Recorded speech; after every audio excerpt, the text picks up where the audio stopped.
할렐루야.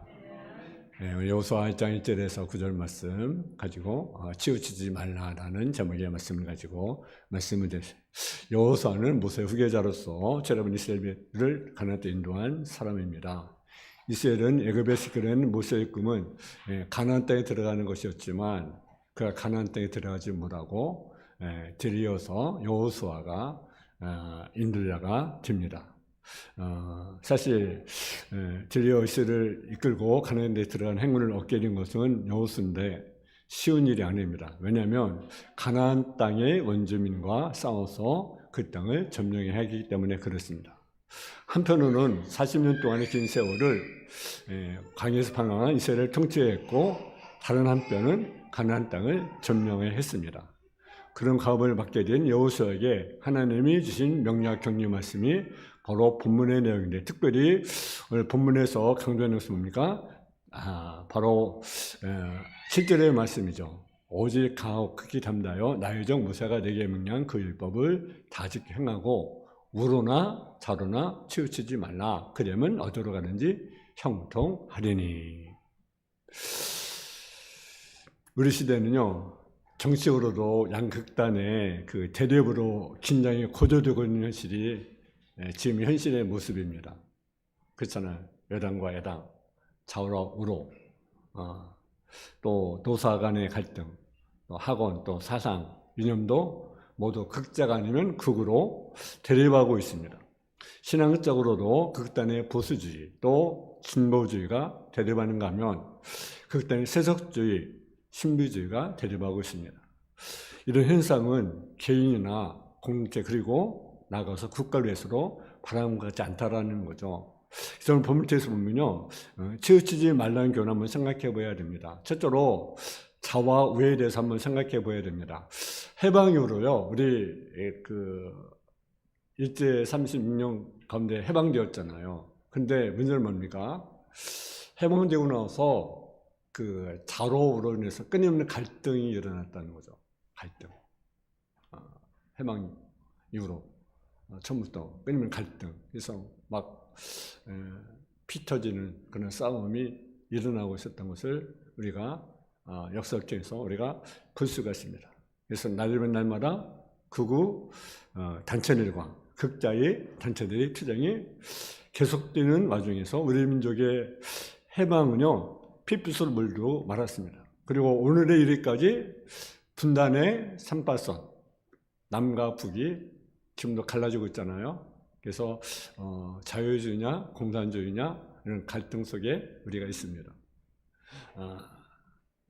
근데 엄밀히 말하면 민주주의냐 공산주의보다 더 중요한 것이 뭡니까? 민족이라는 거죠. 다시 말하면 주의나 주장 때문에 민족이 분열되고 국가가 분열해서는 안 된다라는 거죠. 그리고 인간이 만든 주의나 사상은요, 거의 뭐가 있습니까? 타협과 대화가 있어야 됩니다. 근데 타협과 대화가 없어지고 있어요. 그렇잖아요. 타협과 대화가 없으니까. 그러니까 싸우는 것 아니겠어요? 그럼에도 불구하고 내 것만 절대적이라는 고집으로 똘똘 묻히고 있으면 그것은 극단주의가 되고 마는 거죠. 남의 말을 듣지 않고 내 것만 옳다고 주장하는 것. 이것은 주의라기보다는 무엇입니까? 독선이죠. 독선. 그렇게 볼 때 극자, 극우는 둘 다 옳다고 둘 다 위험한 것이라는 거죠. 신앙으로 마찬가지입니다. 극우와 극자는요 좋지 않습니다. 나만 신앙 제일이다. 나만 잘 믿는다. 나가면서 다른 사람들은 무시하고 또 배격한다 한다면 그것이 올바른 신앙의 모습이 아니라는 거죠. 성경은요 이해하고 포용하고 관용하고 사랑하는 것입니다. 다투는 것은요 성경적이지 않습니다. 여러분, 우리만 거룩하다, 우리만 성령 받았다, 우리만 구원받다 하면서 현실을 외면하고, 여러분 내 삶을 얘기하는 것은요 극단 신비주의, 도피주의라는 거죠. 그런가 하면 또는 성령운동을 여러분 또 교회 성장을 또는 어떤 사람은 마치 무당 푸닥거리 하는 것처럼 또 그렇게 오해하는 사람도 있습니다. 그것도 잘못된 거죠. 여러분, 성령운동이 잘못된 것입니까? 교회 성령이 잘못된 것입니까? 그렇지 않습니다. 교회만 성장 뭐하냐? 여러분 성장해야 되잖아요. 그죠? 그래야 안 그래요? 교회가 성장해야 됩니까? 아니면 후퇴해야 됩니까? 성령도 해야 됩니까? 안 해야 됩니까? 여러분 해야 되죠. 근데 때로는 성령운동을 또 무당푸당거리 하고 있다. 그렇게 때로는 무시하고 또는 정지하는 그런 일들. 또 현실 참여와 정치 참여를 홍도한 채 정치 행동에 앞장서야 산정교라느니 정치 참여 안 하는 것은 사이비라면서 정리하는 것도 이것이 극단주의라는 거죠. 여러분 현실 참여와 정치 참여는 없는 구분입니다. 우리는 현실 문제로 우리가 관여를 해야 됩니다. 사회로 참여해야 됩니다. 그렇잖아요. 여러분 누가 대통령이 되느냐? 여러분 우리 누나 대통령 누가 될까 이렇게 관심을 많이 가져요. 그죠? 남자든 여자든 또 여당이 야당이든 누가 대통령이 될 것인가? 그 관심을 많이 가져요. 또 어느 정당이 정권을 잡느냐? 또 언제 통일이 되느냐? 근데 더 중요한 것은요, 그보다 더 중요한 것인가? 우리가 하늘 앞에 어떻게 내가 서고 있느냐라는 거죠. 여러분, 물론 정치도 우리가 무시할 수는 없죠. 통일도 우리가 돼야 되죠. 근데 더 중요한 것은 내가 하늘 앞에 어떻게 내가 서고 있느냐라는 거죠. 여러분, 다시 말하면 한두 사람이 북한을 방문한다고 통일이 되어집니까? 여러분들 적십자운동 한다고 여러분 통일이 됩니까? 또 남북 대행진을 한다고 통일이 되어집니까? 여러분 그렇습니까? 히라만 날 통일이 되나요? 여러분 남북이 만나 통일이 됩니까? 여러분 과거에 우리 남북이 만난 적이 있습니까? 없습니까? 북한도 여러분 찾아가고 그런 적 여러분 있잖아요. 여러 번. 근데 과연 통일이 됩니까? 누가 해야 됩니까? 하나님이 하셔야 됩니다. 하나님. 통일의 문은 하나님이 열어줘야 된다는 거죠. 이것이 신앙이고 이것이 성경의 교훈입니다. 유대의 기준도 극자와 극가 대립하고 있어요. 그때 낭비, 사치, 핍배 풍조가 우수처럼 일어나는가 하면 어떤 새로운 전통이나 문화로 수용하지 않은 채 적대시하는 수구적인 태도를 고집하는 사람도 있어요. 특히 이런 것은요, 극단의 개인주의, 또 사치, 핍배의 문화라고 하는 거죠. 여러분, 잘 사는 것은요, 필요합니다. 근데 잘 사는 자체가 나쁜 것이 아닙니다. 근데 잘 산다는 것이 향락 추구라든가 핍배 풍조가 되어서 안 된다라는 거죠. 여러분, 그러면서 민주화나 통일도 시급하지만 그보다 뭐냐, 질서가 회복되어야 됩니다. 도덕이 회복이 되어야 됩니다. 윤리가 회복되어야 됩니다. 복음이 회복되어야 된다는 거예요. 여러분, 스위스가 여러분 오늘날 세계 검은돈이 모이는 나라가 되었습니다. 마에게 속을 애주가 창구라는 나라가 되었습니다. 스위스가 중립국이잖아요. 스위스 하면 여러분 이미지가 참 우리가 좋아 보이지 않습니까? 그죠? 예를 들어 미국, 스위스 하면 어느 나라 더 이미지가 좋아 보입니까? 여러분,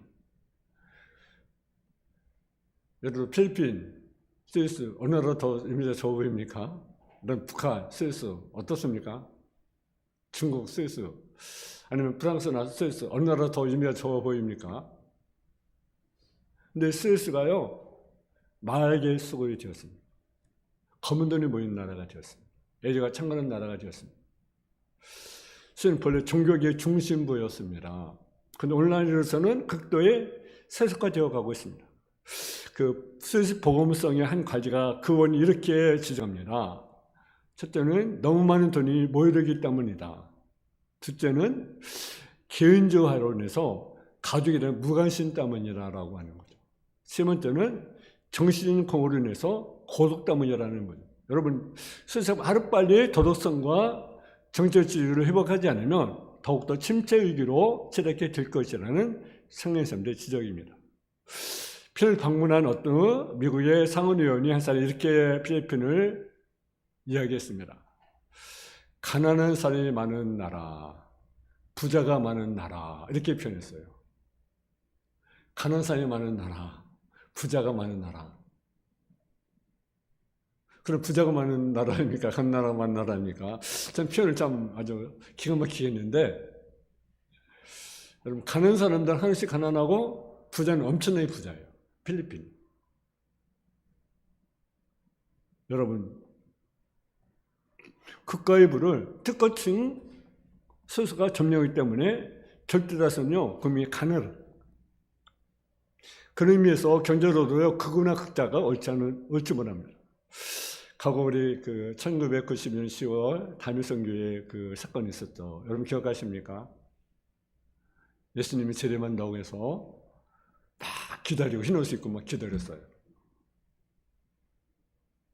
많은 사람들이 거기에 빠져들었어요.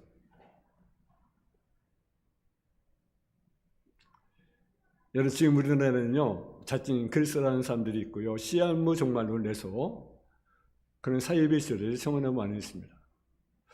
거기 빠지는 것은요, 자로 기울어지는 것입니다. 근데 거기 몇 가지 특징이 있어요. 우리가 시한부 종말론. 다시 말하면 몇 년, 몇 월, 몇 시에 예수님이 재림한다. 여러분 맞는 것입니까?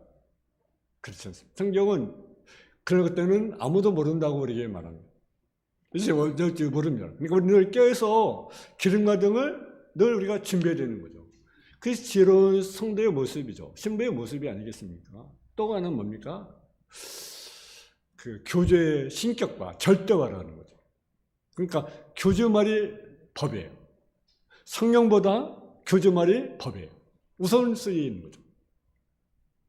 그리고 기성교회를 어떻습니까? 매도합니다. 기성교회 지도자를, 기성교회를 매도합니다. 잘못됐다라는 거죠. 교회도 잘못됐고, 목회도 잘못됐고, 잘못됐습니다. 물론, 그 말이 100% 틀린 말은 아니지만, 여러분, 그럼 교회가 존재할 필요가 있습니까? 목회 존재할 필요가 있습니까? 그리고 또 하나는 뭡니까? 교묘한 방법으로 근본을 요구합니다. 그리고 또 하나는 뭡니까? 사회생활을 단절시키고 가정의 교회로부터 어떻습니까? 떠나게 하는 거죠. 요즘 우리는요, 사회를 우리가 단절할 수 없어요. 교회를 떠날 수가 없어요. 가정을 떠나서도 안 돼요. 근데요, 사이비들은요, 가정도 무시해버리는 거죠. 또는 부부관계도 무시하고, 자녀도 무시하고, 자기 이익을 위해서는 그것이 잘못된 거예요. 또 하나는 뭡니까? 자기 성경을 자신의 교리와 도구로 사용하 교묘하게 가르치는 거죠. 성경을 가르칩니다. 근데 자기 교리로 합리화시키는 거죠. 그래서 유리한 것만 뽑아서 주관적인 해석을 하는 거죠. 본물합니다. 좌우로 치우치지 말라. 첫째로, 두 번째는요, 좌우로 치우치지 않는 방법을 우리가 보게 되면 그것이 뭐냐? 8절에 보게 되면 유율법책을 내비서 떠나게 하며 기어로 그것을 묵상하여 그 가운데 있는 대로 다 지켜하라. 다시 말하면 율법을 우리가 지키라는 거죠. 율법대로 행하라는 거죠. 이것을 저는 묵상하라는, 그래서 말하는 율법이란 하나님께서 이스라엘 백성들에게 모세를 통하여 주신 것입니다. 그래서 어떻게 행하고 어떻게 살아야 할 것인가를 자세히 들어두고 있습니다. 율법은 어떻게 하나님을 섬기며 사실생활 할 것인가를 자세히 교훈하고 있습니다. 바로 그 율법을 지키고 그 율법대로 행하라고 우리에게 말씀하고 있습니다. 다시 말씀을 드리면 자우론을 취재하는 비결은 무엇입니까? 하나님 율법대로 살아가는 것이라는 거죠. 사람의 가르침이나 교훈을 따르다 보면요, 하루로 수십 번 대접을 바꿔야 합니다. 사람의 가르침은요, 가변적입니다. 그리고 시한적입니다. 그러니까 사람의 말이나 가르침을 따라 행동하다 보면 자로우로 치우칠 수밖에 없습니다. 그러나 영원히 변하지 않은 하나님 말씀대로 우리가 살아가면 치우치지 않게 되는 거죠. 그래서 마태복음 24장 20절에 보게 되면 사람들이 너를 말하되 보라, 그래서 광야 따위로 나가지 말고 골방이 따위로 믿지 말라. 여러분, 이단들은요, 할 수만 있으면 이적과 기생에서 택하신 대로 뭡니까? 미혹하게 하는 거죠. 여러분, 거짓 선도로 길을 행합니까? 안 행합니까? 행합니다. 여러분, 이스라엘 백성들이 출애굽할 때 보게 되면요, 여러분 애굽의 술객들로 기도를 행했어요.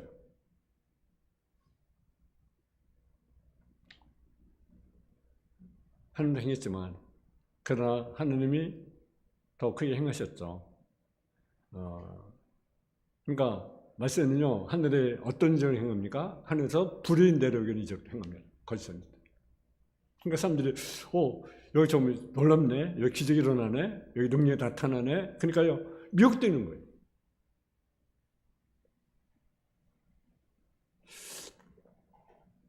여러분, 열방제는 신비주의에 빠져서 안 됩니다. 지식제로 빠져도 안 됩니다. 우리 하나님의 말씀에 우리가 잡혀야 되고 하나님의 깊이 빠져야 돼요. 다시 말하면 하나님의 말씀에 귀를 우리가 기울여야 된다는 거죠. 세 번째는요, 자동으로나 치우치지 않을 때 오는 결과가 무엇인가라는 거죠. 여러분 7절을 보게 되면 우리 7절 말씀을 한번 보겠습니다. 시작. 오직 강하고 극히 담대하여 나의 종 모세가 너에게 명령한 그 율법을 다 지켜 행하고 오르나 좌우나 치우치지 말라. 그러면 어디로 가는지 형통하리니. 자동으로 치우치지 않는 자에게 진짜 뭡니까? 어디로 가는지 뭡니까? 형통하리니. 구절에도 보게 되면 8절에도 보게 되면 뭐라 했습니까? 율법의 예배 떠나지 말게 하여 죄로 것을 묵상하여 거룩한 기준으로 다 지켜 행하라. 그러면 너희들이 평탄이 될 것이고 네가 형통하리라. 자우리 실천할 때 형통한 축복, 평탄한 축복을 우리에게 줍니다. 옛날 그 시골에서 물동이를 물을 길러 날랐어요. 제가 어렸을 때 보면 이렇게 물로 이렇게 막 날랐잖아요. 우물에 길러가지고 이렇게 들어가 길러가지고 물동이 날랐어요. 여인들이 갈 때는 두 가지 행동의 원칙을 지켜야 됩니다. 하나는 뭐냐면요, 앞을 보고 가야 돼요. 이렇게 앞을 보고 가야 돼요. 그리고 또 하나는 좌우로 흔들려서 안 된다는 거죠. 인생도 마찬가지입니다. 신도 마찬가지입니다. 뒤를 돌아보지 말고 앞을 향해서 우리가 나가야 됩니다. 전례지만 그래야 인생과 신앙의 목적이 다달 수 있다는 거죠. 바꾸고 말해서 한눈 팔고 곁눈 팔면 되는 게 없다라는 거죠. 어느 그 경제 전문 신문지에서 중소기업이 왜 그 어려움을 나고 왜 실패하느냐라는 원인을 그 분석을 했어요. 근데 거기 보면 주점 원인은 수출 감소, 노사 분교, 생산 감소 등이고, 내적인 원인은 바로 뭐냐면 기업주의 의욕 상실, 무리한 사세 확장, 또 외도 뭡니까? 자기 하는 전문야가 있잖아요, 그죠? 근데 자꾸 기업을 확장하는 거예요. 자기가 모르는 막 분야 아닌 분도 막 여기저기 막 확장하는 거죠. 막. 그러니까 다른 기업의 사업 위에 다른 것에 손을 대는 거죠. 이것저것 된대로 손대고 한눈 팔고 균일하는 것은 인생과 신앙과 사업에 도움이 되지 않습니다. 그러나 자루나 오르나 치우치지 않고 정진하면 우리 삶에 어떤 결과가 됩니까? 형통하게 된다라는 거죠. 본문 9절의 하반절에 보면 이렇게 말씀합니다.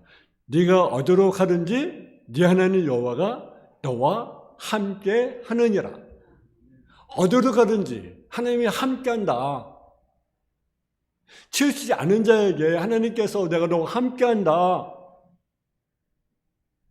좌우로 치우치지 않는 것은 내가 내 멋대로 가는 것이 아니고, 치우치지 않고 가는 것은 하늘 말씀대로 가는 거니까 하나님 함께 하는 것입니다. 이리저리 흔들리는 사람, 좌로나 우로나 치우치는 사람은 하나님이 도우실 수가 없습니다.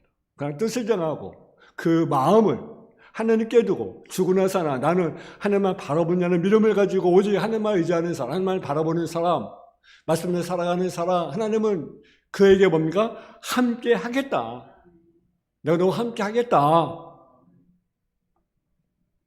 오늘 이 말씀, 여호수아가 이스라엘 민족의 위대한 지도자 모세를 지어 이스라엘 민족을 이끌고 감당하겠다는 것 같다는 말씀입니다. 오직 너희는 마음을 강하게 하고 극히 담대하여 나의 모세가 너희에게 명한 율법을 다 지켜 행하고 자라오나 치우치지 마. 그러면 어디로 가는지 형통하리니.